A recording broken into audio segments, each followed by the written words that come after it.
3, 2, 1. Welcome to the Common Sense and Random Shit Show. Ladies and gentlemen.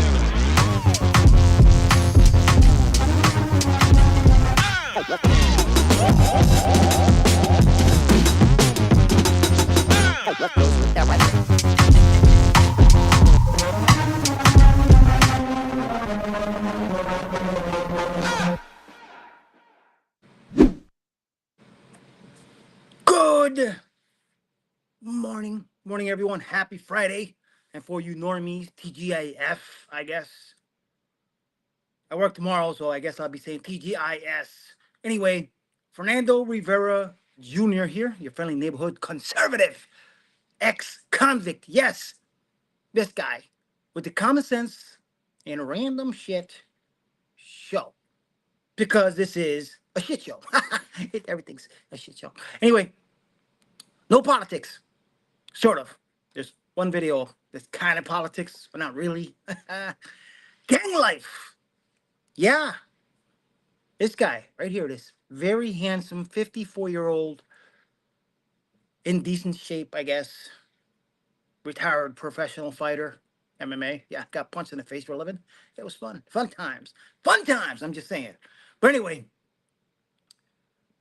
when have you ever actually talked to an ex-gang member or present who almost did life in prison? And originally, when we first were arrested for what we were arrested for, they were talking about the death penalty. But I think Connecticut didn't have it, so that's probably why 2 or 3 of my co-defendants got 160 years or 140 years each. That's a lot. Either way, still, but I'm free. Not because I'm a saint and not because I did anything bad or good, but that's just how the cookie crumbles, I guess. That's how shit fell into place. Last minute, after several individuals actually beat the case, some got convicted because they separated our case.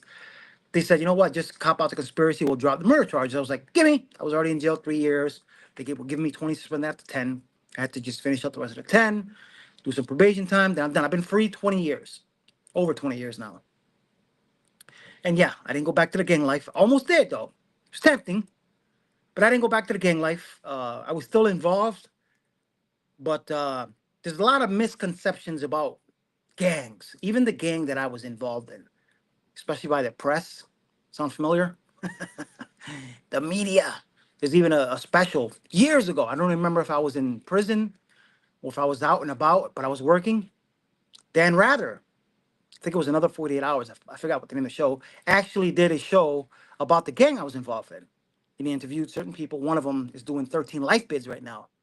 I'll explain that in a bit. But I saw this video recently that I find a little interesting. I have some issues with it because, you know, I'm actually one of the OGs, as they call it, original gangsters.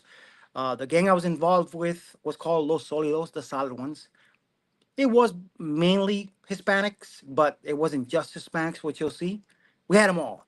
It wasn't no Latin gang like some cops and media used to say. And it wasn't all about fighting for the city's drug trade. It turned into something of that nature, but it wasn't because of that wholly. And we weren't all thugs.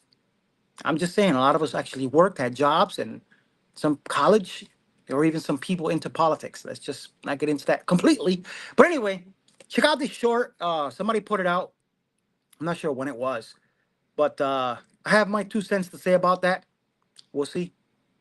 In the early 90s, a gang known as the Solid Ones, Los Solitos, dominated the drug trade on its home turf of Hartford, Connecticut. And as it grew in size and power, the group, decked out in red and blue, expanded its operations beyond the state's capital city.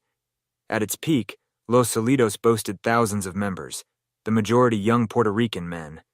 And the Solid Ones were a notoriously vicious set. In 1993, a shootout between Los Solitos members and rival Connecticut gangsters resulted in several deaths, prompting a push by law enforcement to end the bloodshed. Obtaining convictions of more than 50 Los Solitos, by the mid-90s, authorities had nearly broken the back of the gang. But not quite. The Solid Ones remain active to this day. Just recently, a Hartford cop said, "These guys have served out their time in prison and now they're coming back and picking up where they left off. I'm going to be real. I don't necessarily agree with all that's out there. I'm surprised that video was out. I guess somebody just decided to put their little 2 cents in, a little short. We were not mainly controlling the drug trade, but what happened, see, the gang that I was involved with, Los Solidos, originally started in prison. There were 2 rival gangs, Ghetto Brothers, who the colors were blue and white, and the Savage Nomads, which were red and black. And they used to, rival in the late 80s, the late 70s, early 80s, mid 80s. And most of them obviously went to prison. Now, while in prison, there was a gang that started infiltrating Connecticut and coming into the Connecticut prison system called the Latin Kings, which you've heard of. Yeah, those guys. The ones that got hits out on our DHS officers. Yes, those piece of shits. Well, anyway, they were abusive. They used to extort people. And in prison, it wasn't right. You know what I'm saying? Because it just wasn't, anyone. They would do this to anyone. So the rival gangs, Savage Nomads and Ghetto Brothers, decided, you know what, let's get together and stop this bullshit that's going on behind prison walls. And they did. And that's originally the actual reason why they started. And then the fupa, or whatever, when the shit hit the fan and hit everyone in the face, was when it rolled onto the street. Because when it rolled onto the street, that's when drug dealers, thugs, hoodlums, whatever you want to call them, decided, you know what, I'm going to join. And what happens? They bring their shit with them. Not all of them. Some of them were very good working individuals. I'm not going to lie to you. We may even have had a police officer or 2, correction officers. We had it all. Some people that knew us were like, you guys are like the mob. We kind of were, but not so coordinated. Sort of. But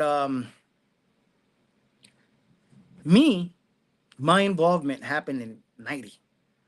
Just literally when it was officially starting to spill onto the street. I was doing some time for a drug case.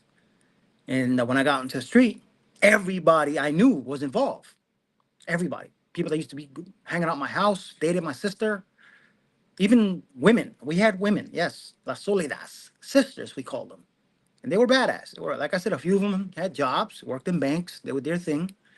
But it wasn't all thuggery and killing everyone and shit. It just wasn't. The majority, yes, because what happens when you let thugs and piece of shit and bad apples into a group, what happens is it spreads. It spreads. You know what I'm saying? They involve more people. Then, as this next video, as I said, Dan Rather, pay attention. It's a few minutes long. I'll try to cut in here and there. But this is somewhat, and this is a pretty old video, probably early 90s, I think. Very interesting, though. I'm going to show you this real quick, and we'll talk about it a little bit more. It is pretty old. Dan Rather. Hartford, Connecticut, home of the insurance industry.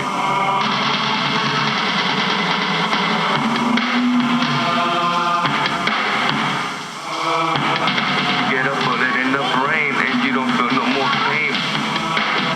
It ain't nothing to survive, just ourselves. You either live or die.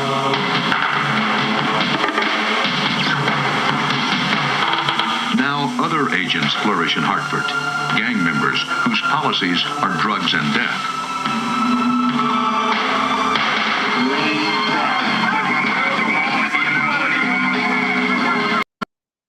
Right there. You saw those 2 guys?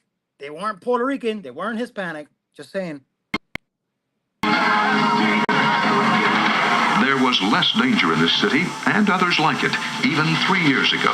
But many who could have fled by now, seeking safety in the suburbs, leaving behind the poor and the projects and the often violent ends for lives from the street.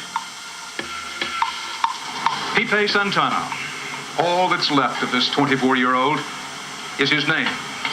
Graffiti on a wall. There was a gang standoff on this corner in downtown Hartford. Pipe was trying to walk away when he was shot in the back. Some of you may be saying, oh, another gang member killed? Good riddance. But you didn't know Pipe Santana. This home video was shot just before his murder. Pipe was a very good athlete, and he was a lot more. That Pipe was the toughest gang member physically, the most powerful, could do the most damage, the most harm. He was the most feared. But Mark Rivera, the cop who arrested Pipe and later mourned his death. he never wanted to hurt people, and I watched this many times in the gym. When kids would fight, he would break it up. Pipe had a family like everyone's, but there was another family too. He was in a Latino gang, Los Solidos, the Solids. Despite his own We were not just Latino, just saying. size and strength, as a gang leader, he relied on charisma and charm.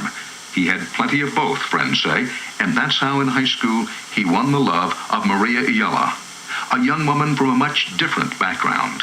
First time we met, I knew it was, I was in love with him. I wanted to be with him. And we were so different. We were so opposites. Is that what attracted you to him in the beginning? What attracted to me was that he was wild. He was different. He was the rough, the wild guy hanging out in the streets, and I wasn't brought up with that. For a long time, she tried to pull him into her world, where he would be safe from gang violence. I told him, I said, let's pack up and let's leave. I was willing to leave my job. I was willing to just pick up and leave. But ultimately, Pipe did not leave gang life until it killed him. He was shot dead by someone from the rival gang, the Latin Kings. 300 members of Los Solidos marched at his funeral. Wrong one. I had to pause it for a second. Apologies for the switch. That's what happens when I try to cut it down. What happened with Felipe, and he was a good guy. You know what I'm saying? He actually used to work with the Police Athletic League. He's a good fighter. I saw him in several street fights, one-on-ones, and people were scared of him. Had good hands. But what happened was there was a fight between two rival gang sisters and a guy who was messing with one of theirs. And to make a long story short, Pipe had said something to the effect of, there's no bitch, excuse my French, that's worth going to war for. And that quelched or calmed the situation down. But as he turned around and walked away, these guys were pretty upset about it. They took it out of context and started saying that he said that the woman he was talking about was the bitch. So they followed him and they shot him in the back. And that started a war that caused actually what I was in prison for, double murder, double attempted murder. This war lasted over a year. It wasn't fun. Most of the time that it happened, I was in prison. And things were different in there. War in there is no fun. Scarier than being on the street. Yes, there's guns, but trust me, being stabbed is worse than getting shot up close and personal. Not fun. But war lasted a year. A lot of people died. There were a lot of drugs, death. Even cops were scared to go into the area where the Solios used to be in charge of. But anyway, let me finish some of this and we'll get back to talking about it. The procession through Hartford took 3 hours. It was the farewell for a beloved gang idol. Are we in danger of romanticizing him, giving him hero status that he doesn't deserve? It was a very good part to Pipe's soul, and maybe given different circumstances, Pipe could have been a true hero in our eyes. The gang buried Pipe and then swore revenge. A gang war followed with nearly 300 shootings and more than 24 murders. When you think about his grave, doesn't that make you want to stop the violence, stop what eventually cost him his life? Sometimes you want to stop. Los Solidos President George Rivera, 24, knows about gang war casualties. It's not so easy. We took a big loss. And what about all these shootings that have happened after his death? Were they revenge shootings? Yeah. How do you feel about that? It's bad that it happened, but there's no way we can stop it now. George is never alone. For our interview, Los Solidos sent 2 members to protect him and to monitor what was said about what they call the family. Once you're a full member, what are your responsibilities? My responsibilities? Loyalty. Does that loyalty include protection for one another? Yes. And protection question sometimes gets dangerous? Very dangerous. Are you ever afraid? Sometimes. When are you most afraid?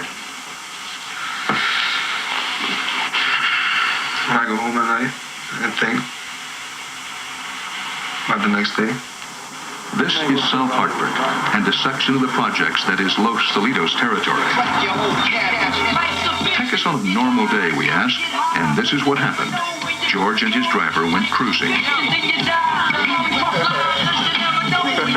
The car, any car, is his office. The one necessity, a cellular phone in almost constant use. Cautious about our camera and microphone, he turns up the radio so we can't hear his conversation. But there's little hesitation when they pull out what they call smoke.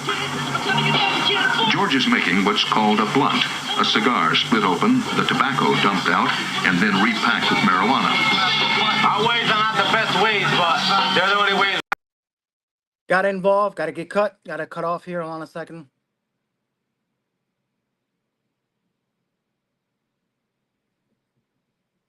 Sorry about that delay. As I said, being that I'm on my cell phone, it's a little bit hard. I'm going to cut it there because before I left Connecticut to Massachusetts, if you've listened to me talk before, my life was threatened. I had his position. He was the president, not of just Hartford, of the United States, as far as the gang. The president was the executive president. The executive president is pretty much the president of any member, over any president of any chapter, any area that had their own president. It was like regions. So there was New Britain, Connecticut had a president, New Haven, Connecticut, Bridgeport, Connecticut, Springfield, Massachusetts, Worcester, wherever there was a chapter, there was a president and the rest of his hierarchy, positions, vice president, warlord, enforcers, chief enforcer. I worked my way up because we had bylaws, we had rules and regulations, we had a book that was about 35 pages that had everything about us. We had 25 bylaws that everyone needed to follow. And, when I first joined, I read all this stuff, I memorized it all. And I was like, this don't sound too bad. And nothing like what the other gangs sounded like, because I was almost a Latin King. But last second, I changed my mind because my brother was already one of those soilos. I said, if I'm going to get in something, might as well get in the same thing my brother was in. I was in jail and he just got arrested. And I knew what he was and he knew what I was going to get into. And I didn't. I'm glad I changed my mind because they're a lot more cruel and criminal than we were. Then, of course, as I said, they flowed into the street and became criminal. But, we weren't all on the street selling drugs and being thugs and extortion. No, there wasn't none of that. You know what I'm saying? People actually used to pay us to protect, but not because we asked for it. Because they knew that in Hartford, Connecticut, drugs or no drug dealers or no drug dealers, there wasn't a lot of shit happening. So a lot of the streets were safe. We used to actually go into the community and clean neighborhoods. Us and the Latin Kings at the time before there was a war. And there was a lot of stuff we actually did. Yes, we sold drugs behind closed doors. Not all of us, but most of them. Then, of course, the hierarchy, that guy, George Rivera, no relation, because I'm Rivera. People used to think we're related. When he was involved, everyone he knew, and they've been selling drugs since high school. So what are they going to do? They're making $1,000 a day. They're not going to give up their profession. Then, of course, shit rolled downhill, The hierarchy, even more higher than what he was, our godfather, which, other videos talk about, Larry Bouvier, was doing time in prison. And I believe he's still in there. And he was the godfather. He was actually one of the ones that originated, gave him that position. And then when everything went to hell and he was arrested and given 13 life bids, because George Spikino actually took a lot of after the war, and a lot of people were arrested. I was part of that sting. It wasn't 50. It was over 200 individuals were arrested in 93, 94. A lot for murders, a lot for drugs, a lot for RICO. George took the blame for a lot of the people and a lot of people went home because of him admitting that he was the man. Of course, then I did my time, came out, and when I came out, since I was one of the OGs, the Godfather gave me his position. George Rivera was the president of the United States when it came to the gang. I laugh because, I tried to do the right thing, change people's lives, try to make things better, stop the drug stuff, and have people help the addicts that were brothers and sisters, educate, just stay away from all the drug areas, no more drug involvement in any decision making. But people didn't like that. So even if I was the highest ranking member of the United States, president of the United States, as far as the gang, there were people under me that undermined my position and lied. Sounds familiar? Imagine that. Holy shit. And we weren't just an idea. No, we weren't. We had colors, we had tattoos, we had logo, we had t-shirts, we had belts, we had everything. Sound familiar? Yeah, we weren't an idea. Turns into something real. Sound familiar? Antifa. Just saying. This is what's crazy. And back then, even though it is, and probably always has been a liberal state, Richard Blumenthal, I think, was Attorney General at the time. Piece of shit liberal. They weren't having none of that shit. There was no, they're just an idea. They went after everyone. You know what I mean? No matter what, they tried to. A lot of people who were innocent, but because they were involved, got RICO charges and was arrested. And usually, when you're in a gang member, if you get out in a gang, if you get out, you get terminated. Terminated means get your ass whooped. Sometimes put in the hospital. That never happened to me because of the position I held, and being that the Godfather was in prison, he didn't know the whole situation with me, and he wouldn't allow that to happen. But I left Connecticut probably a year after I got out, because I was, like I said, I was kind of involved, but not to that extent of being, criminal activities. Moved to Worcester, Mass. Started martial arts back up. Took an opportunity to become a professional fighter, which I did. Had fun. I worked with the Worcester Police Department to try to talk to kids about trying to stay away from a life that I had. Went to prison, youth prisons, schools, high schools, middle schools. It was fun times. They actually used to pay me. They had me on a payroll for this, so it's kind of cool. It was a good thing to brag about. But trying to make those positive changes, because I loved my state and city and my country, whatever you want to call it. I love my brothers and sisters. I wanted to take them to take the right path, but I was lied about, almost killed. Was it worth it? No. If I can go back in time, one thing I wouldn't do is I wouldn't join a gang. Two, probably wouldn't sell drugs, because when I started selling drugs at an early age of 17 in high school, it was after my father had a car accident where we lost the house because he couldn't walk anymore, lost the business. And there was just something I had to do to get involved to help the family. And drugs was the only thing I could think of other than work, because I was working at 13, 14. It was easy to get a fake ID at the time, 80s. So I was working early, but at the same time was selling drugs to help the family, us. And I got arrested soon after I started selling drugs. I was a horrible drug dealer. Ended up doing time. And after I got out as youth offender, I tried to go into the military. They told me that this and this. They lied to me, and then I couldn't go to the military. So my choices were limited to what I could do with the rest of my life. And I made dumb decisions. Nobody's perfect. C'est la vie, la vie. Anyway, I'm talking a lot today, but it is what it is. As I said, I still have gang tattoos on me on my stomach. I have a very big theater masks and skulls that say "Solid Forever, Forever Solid." I'll always take that past with me to make better decisions. Common sense. Sense is what common sense was and probably will and should be ever, always. But anyway, as I said, I'm just ranting, talking a lot. An idea. What's an idea? Something that's up here. Sometimes it doesn't manifest. Sometimes it does. But once it manifests, it becomes real. You can have an idea your whole life, but if it doesn't manifest, obviously it's not real. So politically, one thing about the left that I think is the dumbest shit ever is that they deny the existence of Antifa and have been. But now that Trump has designated them a terrorist organization, I really hope that the shit hits the fan for him. But I saw this yesterday and I wanted to share it. Trust me, if I talk about everything, I will be here all day. The show will probably last a month. So I just wanted to give you an idea, of my experiences, Never really got out, never got terminated. I'm technically still a Los Solios member, but no, because the last time I talked to the higher ranking Godfather and he wrote me a letter, he said, you're doing what you should be doing, the right thing, became a professional fighter. I used to send them pictures of me as a fighter, and they used to actually take pictures in prison with my picture as a fighter. It was kind of cool. And they just said, F Connecticut. F those guys. Even though they were still members in the Godfather, they said, F those, you're doing what you can do right for yourself. And that's that. That's all we want. I wish everybody was like that, but they weren't. Couldn't get away from that drug life. But anyway, Antifa.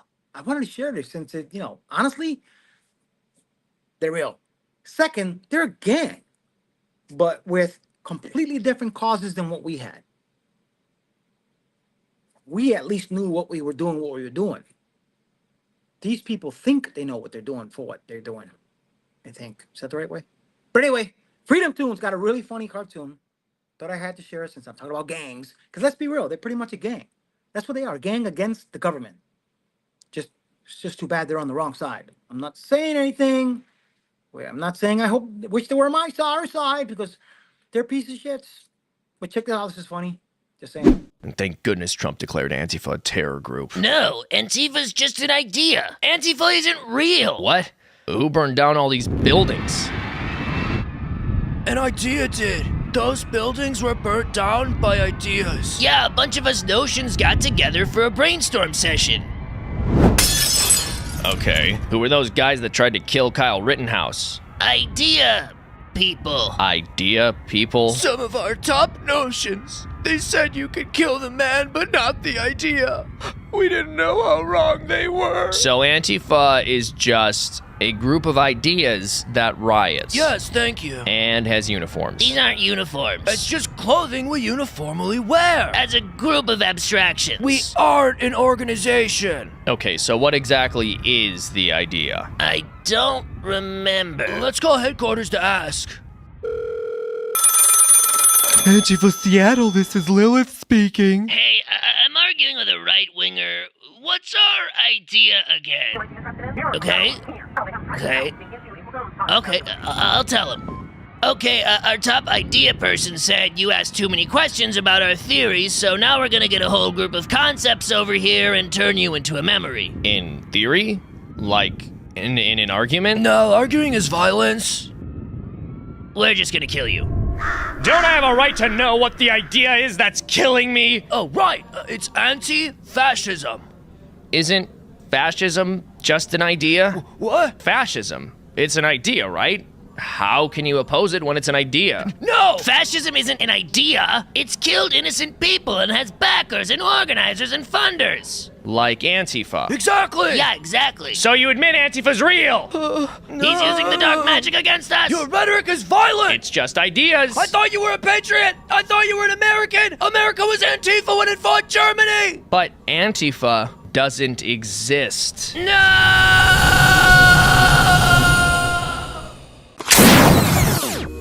We can't win the culture war without making culture, which is why we're working on a full-length animated show. Help us in our fight to take back entertainment. Support the cause at twistedplots.com. That was pretty cool. Freedom Tunes, I thought I'd share that. If you're interested in helping them out, of course, this is why I'm showing that. But yeah, we weren't an idea. See, as I said before, and I said the other day, once you have logos, colors, even if it's 3 rules, it's a reality. We weren't against government. We just did what we wanted to. You know what I'm saying? And some of it was criminal activities. I wish I hadn't involved myself in some of that stuff, because my life would be completely different right now. Really would. I'd either be a paramedic, maybe retired police officer, or Navy SEAL or Marine, something. That's what I wanted to do. You know what I'm saying? Fight for our country, or I'd be dead fighting for our country.